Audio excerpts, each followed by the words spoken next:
They appear fully formed in the archaeological record. No prototypes, no failed experiments, no gradual development, just sophisticated technology that suddenly exists with no explanation of how it was invented. These aren't legends or reconstructions. These are physical technologies we can examine, test, and verify. But when we trace them backward, searching for their origins, the trail goes cold. The first examples are often the most advanced. It's as if the knowledge appeared from nowhere, was used for centuries, and then vanished just as mysteriously. These are 10 advanced technologies that shouldn't exist yet. The Maltese Hypogeum was carved 5,000 years ago with acoustic properties that shouldn't be intentional. The oracle room resonates at 110 Hz, a frequency known to affect human brain activity and induce altered states of consciousness.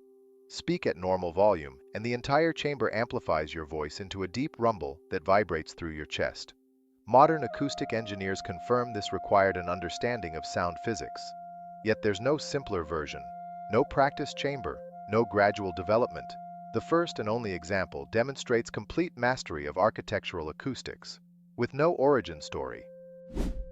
Persian Yakhchal stored ice in the desert, maintaining freezing temperatures through scorching summers. Domed structures with thick mud brick walls, underground chambers, and wind towers that created convection currents. Some are 4,000 years old. Their thermodynamics are sophisticated: evaporative cooling, thermal mass, and airflow management, all without power. But the earliest examples already show total understanding of the system. No experimental failures, no intermediate designs. They appear in ancient Persia fully functional. Minoan palaces featured air conditioning 4,000 years ago. At Knossos, they engineered ventilation systems using stacked light wells, strategic windows, and underground channels that moved cool air through multiple stories. Temperature differentials created natural convection. The system kept interiors comfortable without mechanical assistance. But Minoan civilization itself appears suddenly on Crete, with advanced architecture already in place. No primitive villages leading up to it, just sophisticated engineering from the moment they appear. Scythian gold granulation created jewelry with decorative spheres smaller than a human hair, beads as small as 0.3 millimeters, perfectly uniform, and fused to surfaces with no visible solder. Modern jewelers using microscopes still struggle to replicate it.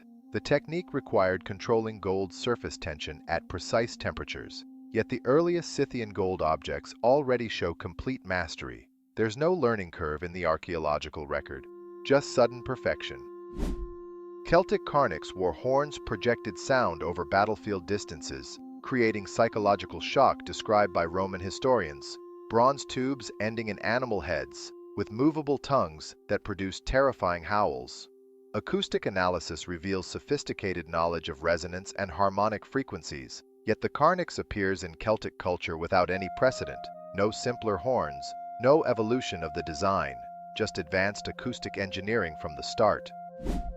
Hawaiian Fishponds use stone walls and sluice gates to control water flow, trap fish, and maintain water quality. The walls allowed small fish to enter, but trapped large fish inside. They managed salinity and oxygen levels using tide cycles. This required hydraulic engineering and an understanding of marine ecology. But the earliest Hawaiian settlements already show these systems fully developed. Polynesians arrived around 1000 CE, and within generations had sophisticated aquaculture, with no visible development period. Mesopotamians processed bitumen 5,000 years ago, sealing boats, buildings, and water channels with waterproof coatings. They heated natural bitumen to specific temperatures, added plant resins and minerals, and controlled viscosity with precision. Chemical analysis shows they understood petroleum chemistry far earlier than expected, but the earliest Mesopotamian cities already used advanced bitumen blends. No primitive versions exist. The technology simply appears. Han Dynasty paper from 200 BCE was thin, durable, and resistant to decay. Its quality surpasses paper produced centuries later.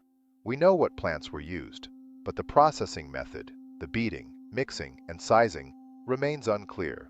The first paper appears already refined, no papyrus-like intermediates, no visible improvement curve, just perfected cellulose processing that later vanished. Babylonian reliefs from 1500 BCE show water screws identical to the Archimedes screw. except they predate Archimedes by over 1,000 years. The carvings depict spiral pumps lifting water upward in the Hanging Gardens. The technology appears suddenly in Babylon, with no explanation of its invention. When Archimedes later invented it, was he rediscovering lost knowledge?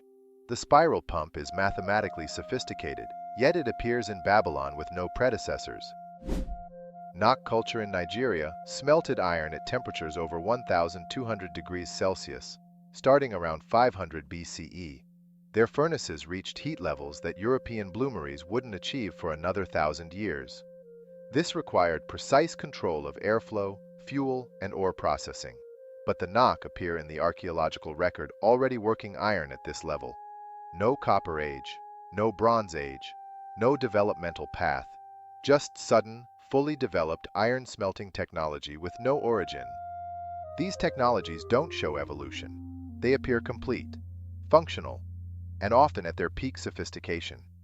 We can study the results, but their development process is invisible. Either the experimentation happened in materials that didn't preserve, or the knowledge came from sources we haven't identified. The technologies are real, they're proven, and their origins remain absent from the archaeological record. This is Mythos Archives, and we are just getting started. Subscribe and descend deeper into the forgotten world beneath our own.